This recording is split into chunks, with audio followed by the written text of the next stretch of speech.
নির্বাচন করবে, চেয়ারম্যান নির্বাচন, তার কমপক্ষে 13টা সোল হওয়া লাগবে। কয়টা? একটা ইউনিয়নে কয়টা ওয়ার্ড? 9টা। তা 9 ওয়ার্ডে 9টা বিটিক বিয়ে দেওয়া লাগবে, আর গ্রামের দেওয়া লাগবে 2টা বেটাক বিয়ে। ওর কেড়ে খালু শ্বশুর, চা শ্বশুর, জ্যাঠা শ্বশুর, ভাস্তি দামি, ফুবা শ্বশুর, ওরাই ক্যানভাস করে তোকে পাস করাবি। তুই ভোটর দাঁড়াবো, 30 বছর আগে তোর পরিকল্পনা থাকা লাগবে, আমার সন্তান বেশি নিতে হবে। তুই 2টা সন্তান নিয়ে একটা বিয়ে দিছো গাইবান্ধা, আর একটা দিছো নাটোর, আর তুই ভোটর দাঁড়াচ্ছি বগুড়া, তোর পোস্টার লাগানোর লোক পাবো না।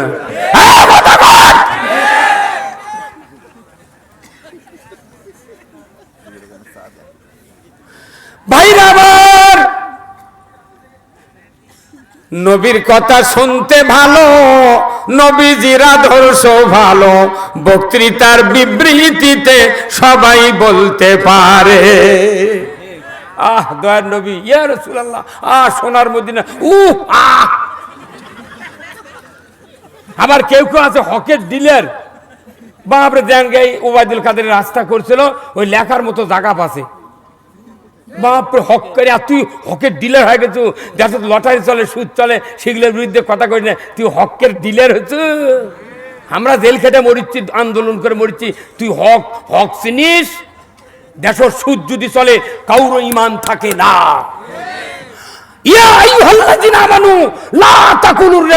ইমানদাররা সুদ খায় না, কারণ কি? ইমান এনার পর সুদ খালি ইমান থাকে না।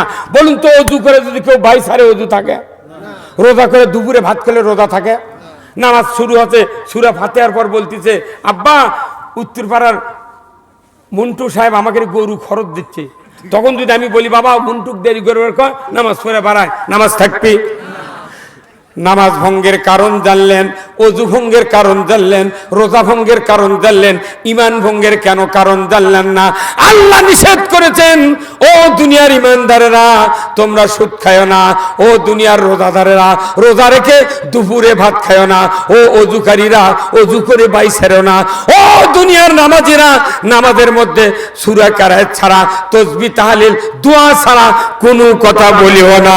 নামাজ থাকবে না, রোজা থাকবে না, অজু থাকবে না, তুমি যদি ঈমান আনার পর সুদ খাও, ঈমানও থাকবে না। হ্যাঁ, তাহলে এই যে দেশের যত ব্যাংকার আছে, এই বগুড়া বাংলাদেশ ব্যাংকের এক্সিকিউটিভ ডাইরেক্টর শাহিন আলম আমার বাড়িতে গেছিল, ওনার পুরো ফ্যামিলি ঢাকার থেকে আমার ভক্ত, বক্তৃতা শুনে আমাকে একদিন ফোন করে করছে, হুজুর আপনাকে দেখবার যাবো। এমন আসেন আসেন। উনি যায় আমার বাড়িতে, যা শুক্রবার আমার মসজিদে কিছু কথা বলালাম, আমার সাথে দেখা হয়, হুজুর আপনার কোনো দিন আমি চর্মচোখে দেখিনি, খালি ফেসবুকে, তে আপনি বসেন, ভাত খাওয়ালাম, সব করলাম। আমি ভাই আপনি তো অর্থনীতিবিদ, আপনি একটা বাংলাদেশ ব্যাংকের এক্সিকিউটিভ ডাইরেক্টর, আপনার জীবনে যত চাকরি করেছেন, বিভিন্নভাবে সরকারি কর্মচারী কর্মকর্তা অর্থনীতিবিদের সামনে অনেক প্রোগ্রাম আপনি করেছেন, আপনি আমাকে একটা তথ্য দেন তো, কোনো অর্থনৈতিক ব্যাংকারেরা বড় বড় ম্যানেজার যারা ডাইরেক্টর আছেন, অর্থনীতিতে সুদ হারাম করেছেন, কোন প্রোগ্রামে কি আপনার কলিগেরা কোনদিন প্রতিবাদ দিয়েছে? উনি বলছেন না। তাহলে আপনি কিসের এক্সিকিউটিভ ডাইরেক্টর? ওই কথা, ওই প্রতিবাদ আমি যখন দিচ্ছি আপনারা আমাকে ধরে জেলে তুলিচ্ছেন, আর আপনার ক্ষমতা আছে, আপনি বললেন না আমরা এই ক্ষমতা আল্লাহকে দিতে চাই, আল্লাহর ক্ষমতা আল্লাহকে দিয়ে দেব। আজকে নামাজ হারা, রোজা হারা, সুদ হারা নয়, সুদ নিয়ে আমরা ব্যস্ত আছি। কে যাবে জান্নাতে? এত মানুষের বিচার হবে না।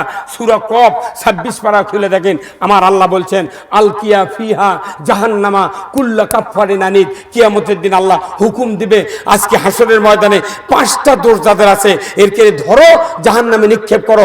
ফালিয়া দিতে দিতে দিতে যখন ময়দান ফাঁকা হবে, তখন কবে এই কয়জনক লিয়ায় এরকে বিচার হবে।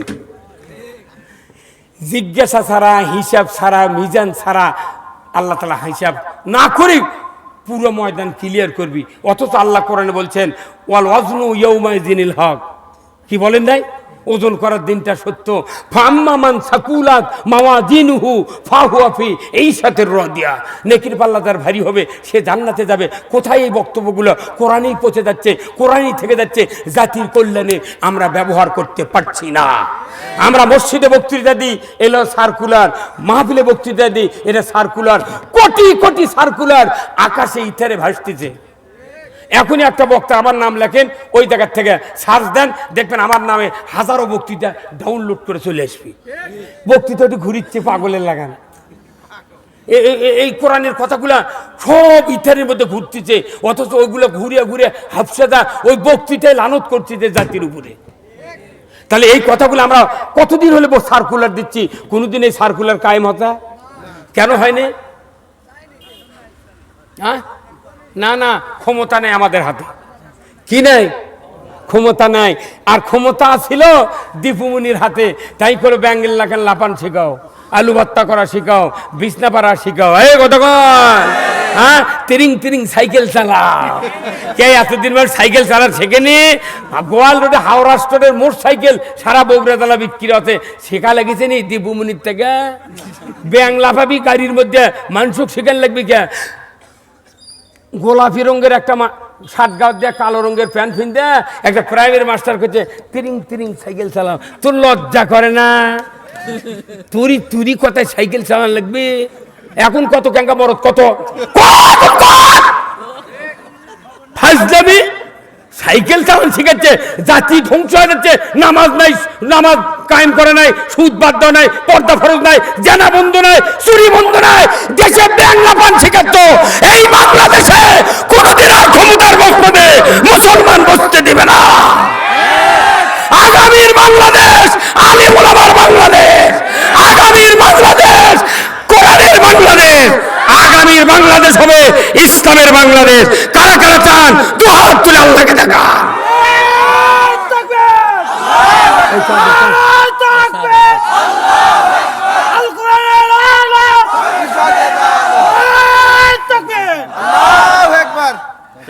আমার ভাইরা, আমাদের সব বক্তৃতা হয়ে গেছে। দান, খয়রাত, মাদ্রাসা, মসজিদ, জেকে, রাজকার, পাগড়ি, দাড়ি, টুপি, হজ, উমরা, জান্নাত, জাহান্নামের সব বক্তৃতা হয়ে গেছে। প্রত্যেকটা মাহফিলের লাস্টে লেখে উক্ত মাহফিলে দলে দলে যোগদান করিয়া দুজাহানের কামিয়াবি হাসিল করুন। এই প্রত্যেকটা হ্যান্ডেলত লাগে না? তাহলে দুজাহানের মানে কি? দুনিয়া এক জগৎ, আখিরাত এক জগৎ। দুজাহানের কামিয়াবি, আখিরাতের বক্তৃতা করলে বাধা নাই, দুনিয়ার বক্তৃতা করলে কোথায় দেখে শুনে কথা কবে। আবার এই মাইক সরেতে করছে কানের পট্টি গরম করে দেবো। আয় না এখন আয়, আরে আয় রে, এবার মুসলমান বাংলাদেশে মুসলমান শিক্ষা দিয়ে দিবে। এইবার যদি বাংলাদেশের ইমানদাররা ভুল করে 4000 বছরে এই পজিশনে আর আমরা যেতে পারবো না। কাউর পিঠের চামড়া থাকবে না এইবার যদি আমরা সিদ্ধান্ত নিতে ভুল করি। এইবার ইমানদার মুনাফিকের পরিচয় হবে। এইবার কি কথা ঠিক কিনা? কোথায় মুসলমান? আমরা আল্লাহর কথা বলবো। যত রাজনীতি যারা করে করুক, আমার আপত্তি নাই। বিএনপি 100 সিট, 12 দল ইসলামী দল 12টা 200 সিট, এই 300 সিট লিয়া বাংলাদেশ যদি ইসলাম বিজয় করা যায়, একটা বিএনপি তোমরা ইসলাম দিয়ে চালাও, আরেকবার কমো জামাত তুমি চালাও, আরেকবার মামুনুল হক কমো তুমি চালাও। কি আপত্তি আছে? এইবার পেলাপিলি করার সুযোগ নাই। হাউন আঙ্কেল 4 নাই খেলিয়ে ঘুরলো, কেউ কয় না যে তোর কাবিল দেখি। আর মামুনুল হক যখনই একটা বউলে ঘুরবে গেছে কোথায় তোর কাবিল দেখি। তুই কাবিল দেখার কে রে? তুই কে রে কাবিল দেখার রে? আমি বিবাহ করার 12 বছর আগে ইমামতি করি, 40 বছর আগে আমি বিয়ে পড়াছি। আমি 201টা বিয়ে পড়াছি এই জীবনে। আমার বাপ আর আমি একসাথে বক্তৃতা করেছি হ্যান্ডবেলে। 40 বছর আগে যে লোকের বিয়ে পড়াছি তার একটা সন্তান হচ্ছে ছেলে সন্তান। ওই সন্তান 13 সালে আমার নামে মামলা দিয়েছে। আমি মনের দুঃখেও সিদ্ধান্ত নিছি বিয়ে আর পড়াবো না। দেখি তোরা বউ পাস কে করে, তোকে সোল হয় কোনটি থেকে কতক্ষণ। আমাকে পরবর্তীতে দেখা গেছে ওর ব্যথাতে একজনের পিটিক বার করে চলে গেছে। তখন আমার পাও ধরে করতে, হুজুর আপনি ভালো কথা কইলেন। বারে আমি শোন, গই গায়ের যেগুলা মানুষ আছে এরকের বুদ্ধি কম, লেখাপড়া কম, এরা খুব সময় লাগে মানুষ খারাপ বানাতে। আর বউগুলা যেগুলো আছে 5 মিনিটে তোর বেটাক দখল করে ফেলে দিবি। আজকে জাতির কল্যাণে একটা কাজ হয় না। আমার আল্লাহ বলছেন পৃথিবীর কল্যাণ সাধিত হওয়ার একমাত্র ইবাদত, প্রথম ইবাদত হলো নামাজ। কথা ঠিক কিনা? এখানে যতগুলা ভাইজান আছেন যার 2-3টা ছেলে আছে, বলুন তো সব ছেলেরা কি 5 ওয়াক্ত নামাজি? যেরকম নামাজি। এমন বক্তা আছে, বক্তার বেটা গাঁজা খায়, নিজে প্রমাণ আছে আমার কাছে। বহু মুয়াজ্জিন আছে, আজান দেয় মসজিদে, অনেক লোক মসজিদে হাজির হয় মুয়াজ্জিনের আজান শুনে, কিন্তু মুয়াজ্জিনের 2টা ছেলে মসজিদে যায় না। ইমাম ইমামতি করে, খোঁজ নিয়ে দেখেন ইমামের সলফল নামাজ পড়ে না। তাহলে বলুন তো প্রত্যেকটা সেক্টরে বেনামাজির একটা সংকট। এই সংকট উত্তরণের জন্য রসুল বলেছেন, এই দুনিয়ার উম্মতেরা তোমরা শুনে রেখে দাও, একজন মানুষ যখন মারা যাবে তার যদি নেককার সন্তান থাকে, আও ওয়ালাদুন সলিয়াদুলাহু, নেককার সন্তান পৃথিবীতে যদি কোনো পিতামাতা তৈরি করে, ওই নেককার সন্তান যখন ভালো হয়ে যাবে তার 2টা হাতও ভালো হয়ে যায়। মানুষ যখন ভালো হয় তখন হাত ভালো হয়। কে কার কথা? রসুল বলছেন মানুষ ভালো হবে, হাত ভালো হবে। কথা ঠিক কিনা? মানুষ ভালো হবে, হাত ভালো হবে। রসুল বলছেন আল্লাহু আকবার। তাহলে এই ভালো হাত দিয়ে আপনার সন্তান নামাজ আদায় করলো, মুত্তাকি হলো, দাওরা পাস করতে হবে, কামেল পাস, আপনাকে বক্তা হতে হবে এমন কুতু কথা নাই। আপনার সন্তান পাক্কা নামাজি, আল্লাহ রসুলের আদর্শ, আল্লাহর আনুগত্য করলো, ইসলাম মানলো, এমন সন্তান মা বাবার কবরের পাশে যায় যদি একবার সূরা ফাতিহা বিসমিল্লাহ সহ একবার সূরা ইখলাস তেলাওয়াত করে, আমার রসুল বলেছেন ওই সন্তানের নামুল আমায়ে একবারে 10 পারা কোরআন খতমের সওয়াব আল্লাহ তাআলা দিয়ে দেয়। কয় পারা? 10 পারা। তাহলে 10 পারা কোরআনের খতম। একবার সূরা ইখলাস পড়লে, 2 বার পড়লে কয় পারা? হ্যাঁ জোরে করে কয় পারা? 20 পারা। 3 বার পড়লে। আমার নবী বলেছেন এমন একটা নেককার সন্তান মা বাবার কবরের পাশে যা যদি একটু দোয়া করে, রব্বির হামহুমা কামা রব্বায়ানি সগীরা। আমার রাসূল বলেছেন এই নেককার সন্তান, নামাজি সন্তান যদি দোয়া করে, একবার দোয়া করলে 40 দিনের জন্য আল্লাহ তাআলা কবরের আযাব মাফ করে দেয়।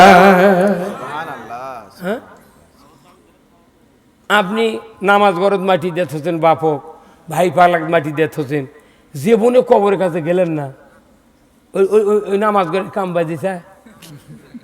কতগুলো হাজি আচ্ছা কয়, হুজুর মাটি তো দিচ্ছেন, আমি মক্কা মদিনার মাটি নিয়েছি, কি করব? কোথা মাটি আনিছি, এই মক্কা মদিনার মাটি শীতানত পতানত দেন, আল্লাহ খুব দয়া করবে। আমি তোর মাথা ঠিক আছে, এ তোকে বুদ্ধি কে দিয়েছে রে? আরে আবু জেল শুয়ে আছে রে মক্কার মাটি, ও সেই খাওয়াচ্ছে আল্লাহ, তোকে বুদ্ধি কে দিয়েছে রে?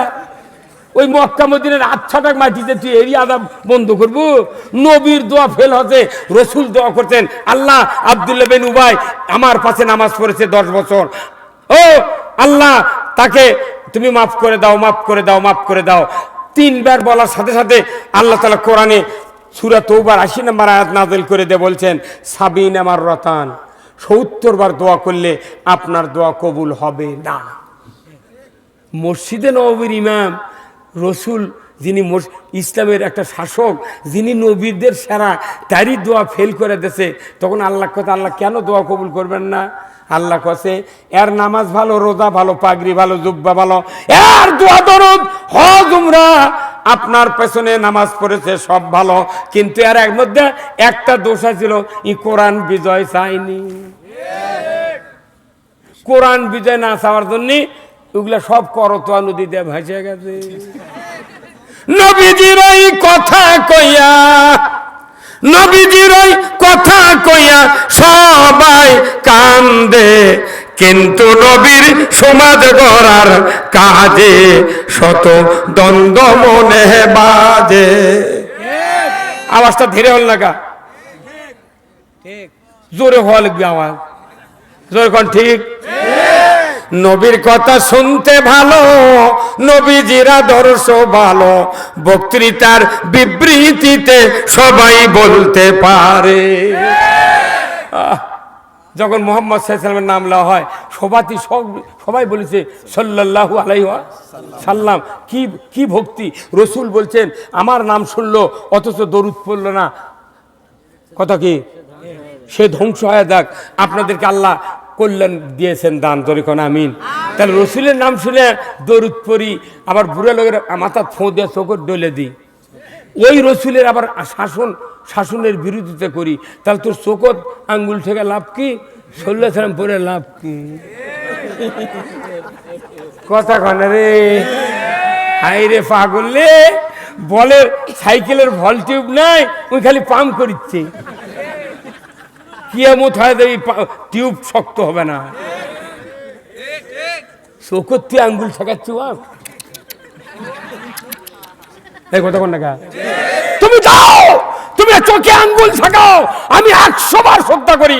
তুমি শরীর পড়ো, 100 বার শ্রদ্ধা করি। রসুলের শাসন মেনে নিতে হবে, কথা বলে।